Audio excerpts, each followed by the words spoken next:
Mumbai पदवीधरसाठी advocate Anil Parab यांनी आज आपला उमेदवारी अर्ज दाखल केलेला आहे।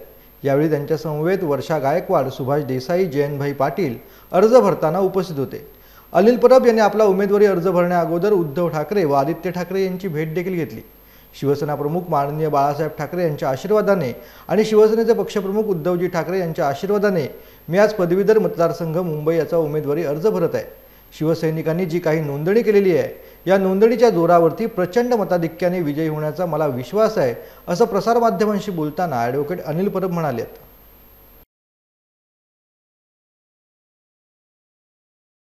शिवसेना प्रमुख माननीय बाळासाहेब ठाकरे यांच्या आशीर्वादाने आणि शिवसेनेचे पक्षप्रमुख उद्धवजी ठाकरे यांच्या आशीर्वादाने मी आज पदवीधर मतदारसंघ मुंबई याचा उमेदवारी अर्ज भरत आहे।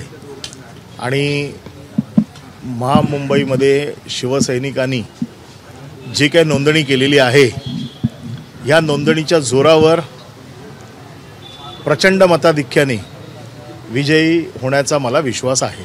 समोर शिंदे गटातून कदाचित दीपक सावंत हे उमेदवारी चर्चा करत आहेत, तयारी करत आहेत, आव्हान वाटेल। बघा, मी लढताना प्रत्येक लढाई ही लढाई म्हणून लढतो आणि मला पूर्ण खात्री आहे की पूर्ण बाळासाहेबांना अभिप्रेत असलेला विजय मी मिळवून देईन।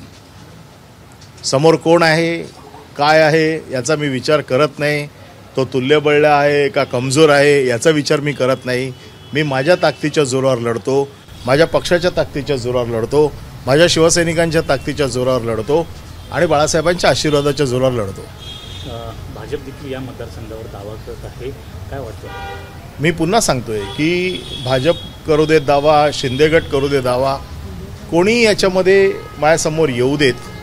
मी जी ताकद सांगितलेली आहे शिवसैनिकांची, बाळासाहेबांच्या आशीर्वादाची, याच्यासमोर कोण टिकणार नाही याचा मला पूर्ण विश्वास आहे। शिवसेना प्रमुख माननीय बाळासाहेब ठाकरे यांचा पाठिंबा दिला तर आम्ही शिवसेना ठाकरे गटाला पाठिंबा देऊ। शिक्षक मतदारसंघामध्ये आणि पदवीधर मतदारसंघामध्ये याच्या बाबतीतला जो काही निर्णय आहे ते पक्षप्रमुख उद्धवजी ठाकरेच घेतील। आणि कपिल माझा वैयक्तिक मित्र आहे, गेले कित्येक वर्ष आम्ही एकत्र काम केलं आहे, त्याच्यामुळे मला पूर्ण विश्वास आहे की तो मला पाठिंबा देईल।